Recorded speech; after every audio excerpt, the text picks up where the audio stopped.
So How about you just put the word intermission up there? Well, that I could probably do that. What is this, Ben-Hur, the podcast? And welcome back!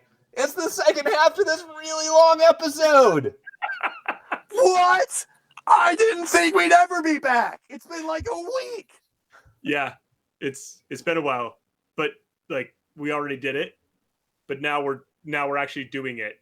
You get to be part of it. It's like the magic of filmmaking is time travel. Ooh. Hey, you should check this expert out. What's the date today, guys? Christopher Nolan Day. Cool. Go enjoy this. And I would like us, if we could, to take a quick break of talking about the movies and talk about Nolan as a filmmaker at this point. What do you guys think is going on with Nolan as a filmmaker here? Because I think the next, if I understand, I think I know where this is going filmography-wise. Like, in my mind, Inception is like the...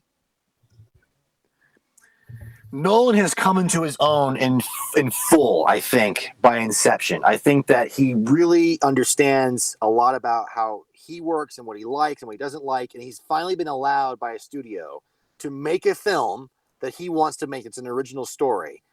And I think as we'll see in the filmography going forward, he's going to start pushing that way more. But I don't know. I'm just curious if you have any thoughts about Nolan as a filmmaker up to this point, through this period of his filmography. Yeah, I mean, for me, a lot of my experience with Nolan, even though I've already seen, more than one of his movies in the past, like, I'm not sure that I was even putting two and two together of like, oh, this is the same guy doing this and this and this. It is very interesting for me to kind of take a peek back at this point.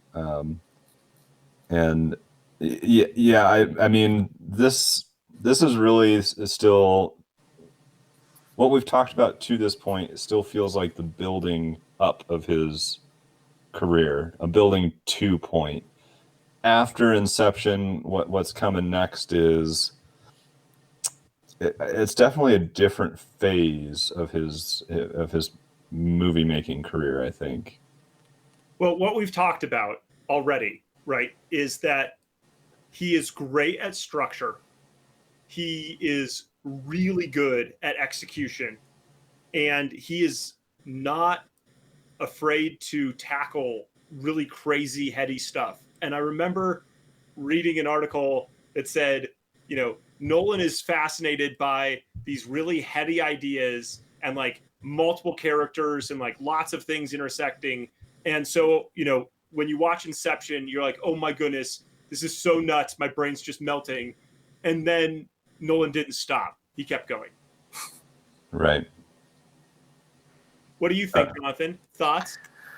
I think that, like I said, I think Inception's sort of Nolan coming into his fullest as a filmmaker, in the way that I think he wants to be. Although I should rescind that a little bit, because some of the movies we're going to get into later, I think is Nolan pushing some boundaries in different ways. But yes, I think there's sort of a phase that ends here where Nolan gets a certain level of clout with most people, including the studios. He has a successful original movie under his belt that's a high budget movie that makes his money back and makes money for everybody and is very heady. And yes, I think we can all agree that at this point you can tell that Nolan is very good at structure, is very interested in concepts. And if he's got a weak side, it's going to be potentially characters and plotting. Those two areas may be weaker, but at this point, for the most part, he's been fine. He's been doing real well.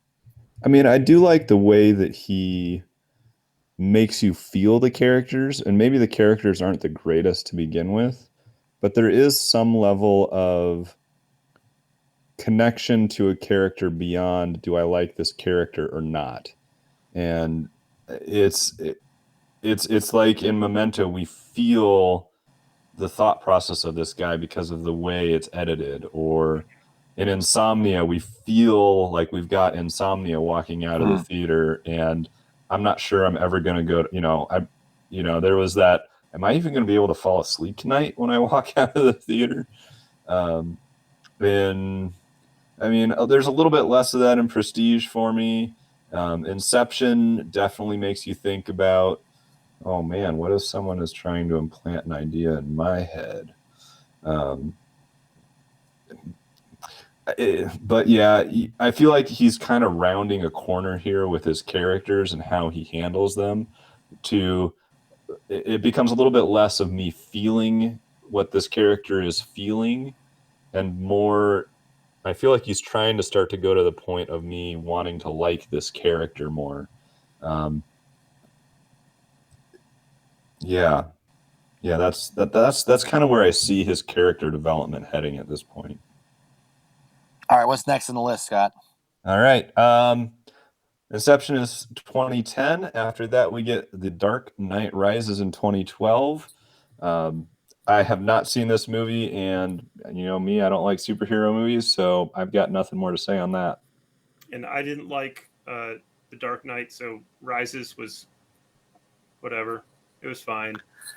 I was a fan of The Dark Knight. I was very much looking forward to The Dark Knight Rises, and I went and saw it in IMAX theater, which is what you do with Nolan movies these days. The Dark Knight Rises does something I think somewhat revolutionary for the character of Batman. I thought at the time. I'm not a super Batman fan in the sense, like, I'm not a purist. I don't know the comics super well. I'm just not that crazy. I've got friends who are way, way more into the character of Batman than I am. But I just realized that The Dark Knight Rises did something with its ending that I thought for that story felt pretty good and gave an out and a solution to things in a way that I didn't think was possible in earlier parts of the story. And so I thought that was really good. Otherwise, I think The Dark Knight Rises has some really cool things and good ideas, but overall, it's a little long and clunky. That's what I think. Yes. I think the plotting is a little clunky. I think the characters I'm invested in them for other reasons previously, but they are. The Dark Knight Rises is the film I haven't revisited in a long time out of those three. We'll put it that way. Interesting. The only time to revisit is through Arlenauts. Now, I've revisited that a lot. I'm sure you'll put a link below, Luke. Oh, yes. Oh, yes. All right. Dark Knight Rises happened in 2012. Next film happened in 2014. Interstellar. Luke, I know you've got some strong feelings about this movie. Would you like to share them? Haven't I already expressed this? It was so just uninteresting, bad, not engaging that even Hans Zimmer fell asleep on the organ. I don't know. It's not. That's a funny joke, but have more respect for the art. Have more respect for the process. More respect for Hans Zimmer and for Nolan. Okay, did not fall asleep at the organ. There is some it's so serious true. craft going into the movie. There is some serious work going into the film, and I did not care for it at all. I found the idea dumb. I found the ending ridiculous. Had they ended at the fade to black, it would have made sense with the theme of the film, but they didn't. They kept going, and then it was really bad. Before that, there were huge problems with characters because you just didn't have time, and they're just doing technical things instead of telling you who they are, so you don't care. Like, there are some serious problems. I saw video essays on this topic. Maybe I can find one. If I do, I'll link to it below. Hot take. This movie should have been directed by Steven Spielberg. I say that in part because it was originally going to be directed by Steven Spielberg. Spielberg was developing this movie with various writers going forward. And I think that some elements of that script made it through. I think some of the more sincerely cheesy, like sincere, like, what if love is a concept? Like, what if love is a force that we don't, it actually exists, we just don't know how to quantify it yet, right? Like, some of those kinds of monologues feel like a Spielberg movie, right? Like, that's something that belongs in a Spielberg movie, and I think Spielberg would have a way better chance of pulling that off than Nolan ever did. Nolan's great at making you feel the world and the technology and the sense of scale and concepts of time dilation and such, but Spielberg's the one you need to make the actual the whole son daughter father daughter stuff I think you need Spielberg to kind of make that really actually play on a level that I don't think Nolan's able to get us to. Now, it's not completely lost. You know what you're supposed to feel, but I don't know how you do it unless you're Spielberg to pull off the beats that you're supposed to have in that story as quite as emotionally as you need to feel them unless you're Spielberg. That's awesome. I really like that. I'm very interested in what that would have looked like. But the wave planet. Oh, dude. That was legit. The wave planet and the docking sequence. Oh, yeah. Fantastic. I still feel sick to my stomach when I think about the docking sequence. And having seen it in IMAX, I will just say that when they go through the wormhole, I went through a wormhole. There was no I'm watching this. It was like, oh my God. Yeah, it was legit. It is true. There was, again, some craft was amazing. But when we go meet Dr. Mann, and I'm just like, Matt Damon. I like, oh, why? Well, and the Michael Caine character revelations, and there's just a lot going on that tonally sort of switches around. There's this whole thing where you start to wonder if the younger son or the older son, the brother to the daughter of Matthew McConaughey's character, the one played by Casey Affleck. He's this farmer. And there's this moment where she kind of confronts him about something, and you get this sense that he might murder somebody. You get this sense that he's really upset about, and that's sort of tonally not it just sort of gets dropped. It feels like there's something that happened with this movie, and it could just be that it was in development for a long time, and the script that they had was just full of too many things that just couldn't quite go together, and so you get pieces of it.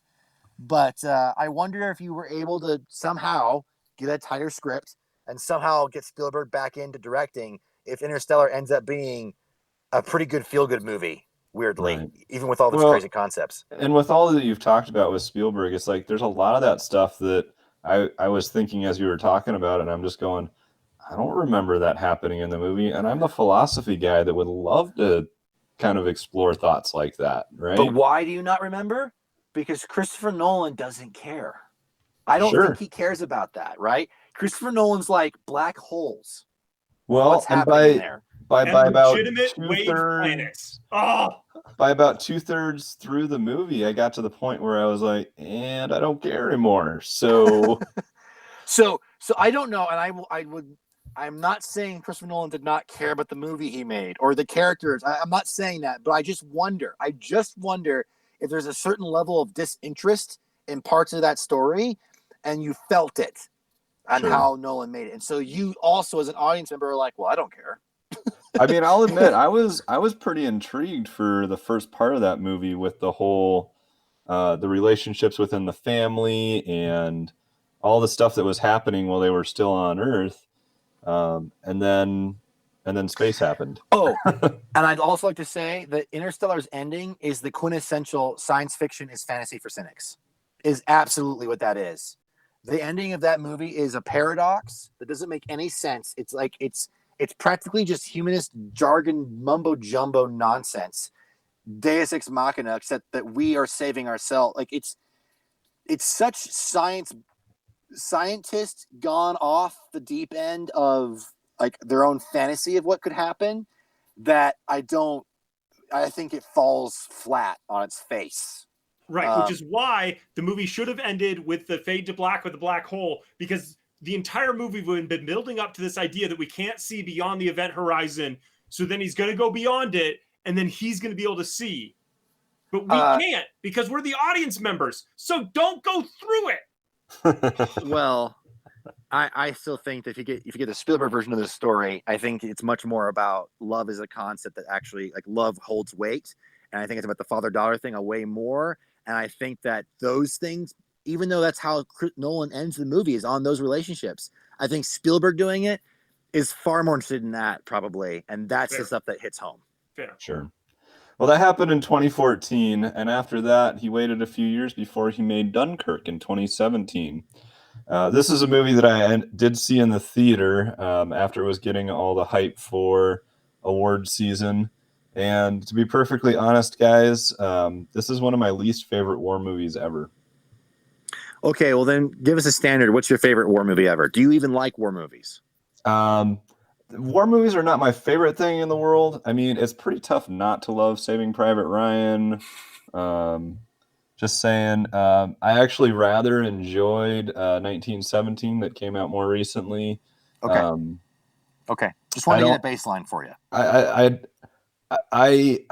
mean, 1917, I don't think was necessarily a perfect movie, but I was very much more engaged in 1917 than I ever was in Dunkirk. And I can give you the answer as to why. Because Dunkirk's is not about a character, right? 1970 follows two guys going through something. It is very much about a character experience and going into their head and going through it with them. Dunkirk is about the event Dunkirk and about seeing the different people and their different experiences and getting a rounded point of view of the insanity and the pressure and the feelings that come along with the event of Dunkirk. It is not about any main character. It is not about a specific person's experience. It is about Dunkirk looked, felt like this. And so I think this is Nolan basically, like you've been saying, Scott, where he's been good at kind of making you, with the filmmaking, making you feel the headspace of a character. This Mm-hmm. is Nolan saying, no character is worth getting in the headspace of because there's too many people. So what I'm going to try to do is get you in the headspace of the event. I'm going to try to get you into the headspace of what it feels like to be in the midst of this crazy event, Dunkirk. Whether you're a pilot in the sky, whether you're civilians enlisted to go rescue people with your boat, or if you're a soldier just trying to find a way out. Like, this is the event. This is what it feels like. Here we go. All the while, basically, with with a Hans Zimmer score, it's basically using your heartbeat against you to make you feel pressure for an hour and 30 minutes in such a way that you feel like you've watched a way longer movie than you have. I will admit that I did feel like the movie felt about 3 hours long, and I was walking out of the theater an hour and a half later. Based on what you've said, I'm sure that he did a great job of it, but it just did not work for me. And That's fair. Yeah. And just so you know, I'm not particularly keen on watching Dunkirk very often. I think there's something there about how Nolan is working and how he is changing as a filmmaker and what he's playing around with in that. And that's why I think there's something good there. But do I really want to watch Dunkirk again? I would be maybe interested in watching it again, maybe another year from now or sometime. It's been a while, so maybe I could watch it. But it's not a movie I want to own or watch a lot. Or I prefer more traditional filmmaking. But there is something going on there. It's pretty fascinating. Yeah, it sounds like it's interesting. I like the idea of Nolan, like, going in and giving his spin, his take on certain genre movies, and like, here's how I'm going to make that kind of genre. I like that concept. I have not seen this movie. Maybe someday I will. Wonderful. Well, that does wrap up our list of movies that he has already made. There is another film of his that is coming out here, maybe even close to the same time that you're watching this. Maybe sometime this year, 2020. We don't know.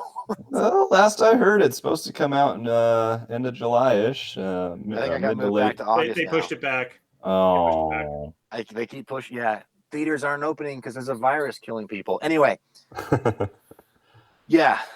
What are our hopes and dreams for Tenet, which is scheduled to come out hopefully at some point this year? I am hopeful that it is a really good time and a lot of fun with enough like what to the concepts to be like sweet. I am very interested in how they're doing the time thing, like, because I'm a sucker for time travel movies, and this isn't exactly that. This is something else. So what's his take on the time travel movie? I'm interested in finding out. My hope is that this is either a spiritual successor to or actual secret sequel to Inception, because Inception's one of my favorite works of Nolan's, and this feels similar. Now, it doesn't need to be an Inception sequel. I'm not saying that. I want something in the same veins, those kinds of concepts that are new to me, and I have to kind of wrap my head around them. And some sort of character's got enough empathy that I can go with you on that journey, and just some crazy set pieces, because conceptually I've never, who even thinks of doing these things? And right now, I gotta say, this like seeing like everything going reverse and this idea it's not time travel, but something about time reverse catching bullets. It's another one of those things where I understand reverse enough, like visually, like, oh, things are going in reverse. But I'm wondering how awesome it's going to be, or if I'm just going to think it's dumb. I can't decide yet. I can't decide if I think it's going to be freaking amazing conceptually. And it's really going to all depend on, obviously, execution on whatever they decide to do with that, but also what that means. If time going in reverse means something really interesting or tension building or crazy, that's going to be awesome. If it doesn't necessarily mean something, if it's just a concept, right? If it's just a concept kind of on its own, I think we're in danger of being a little alienated from the story and kind of being like, well, okay, things are going in reverse. So, and I don't think he's going to necessarily do that. I think Nolan's good at saying this means this is important.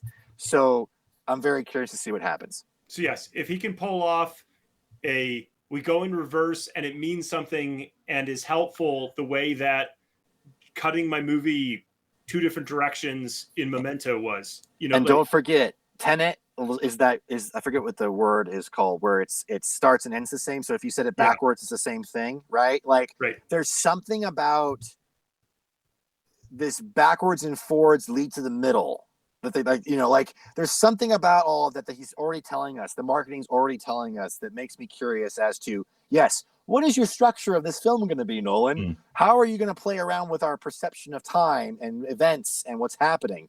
Because that's what he does best.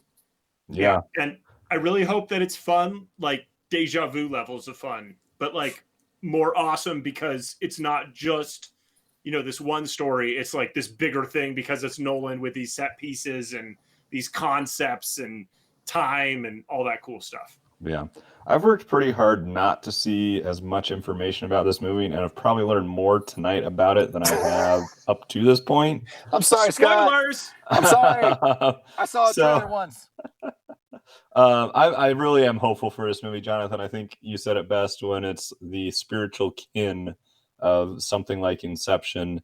And based on what I'm understanding about this film to this point and the concepts he's going to tackle, I think there's a strong possibility that it will get to that level. There is also still fear in me that, right, you get, if we're talking about the title, we're going to work our way from the T to the E to the N, and it will be like going through the black hole in Interstellar, and then I'm just not going to care about the rest of the film. So let's hope it's not that. That is my hope at this point. My guess is that, unlike Memento, where it's very clear that you're going like on 2 sides of the story and meeting in the middle at the end, I wonder if you don't realize that you're doing that same thing. You just don't know you're doing that, or you're doing the both times at the same time until you meet at the middle at the end, and then you find out, oh, we've been doing both things the entire time until we meet at the middle. That's what I'm guessing is his structure this time. Well, hopefully. Or this movie is awesome and you watch it once forward and then you have to watch it with your finger on the rewind button. And then it finally makes sense. Or get this. It's actually about landlords and them trying to get tenants into their buildings, okay? And time is an important factor. You can't you've got to get, like, your money's just running out. You're running out. You got to get somebody in there yesterday. Oh, man. All right, guys, we have come to the end of this show. Let's stick with the Christopher Nolan theme and give our audience something to look forward to or pursue watching in the near future. If you have not yet watched Memento and you are not my wife who has seen the movie, I like it. So give it a go. And if you don't like it, if you're not enjoying it, like, turn it off, please, because I love it, but that doesn't mean you need to. If you have not yet watched Inception, watch Inception. If you've already seen all the Christopher Nolan movies, then you can wait for Tenet just like the rest of us. Yeah. There's definitely part of me that wants to recommend Tenet, even though I know very little about it at this point. You guys certainly picked my favorite two in Memento and Inception, but if you're looking for something else, I will say that The Prestige is probably one of his more surprising movies to me, and how much I actually enjoyed the movie. And I think a lot of what we talked about earlier kind of will tell you why I feel that way. So, yeah, thanks for joining us, and we'll catch you again next time. Thanks for hanging in there through this with us. We appreciate you. Yep. Thanks so much. See you later. Bye.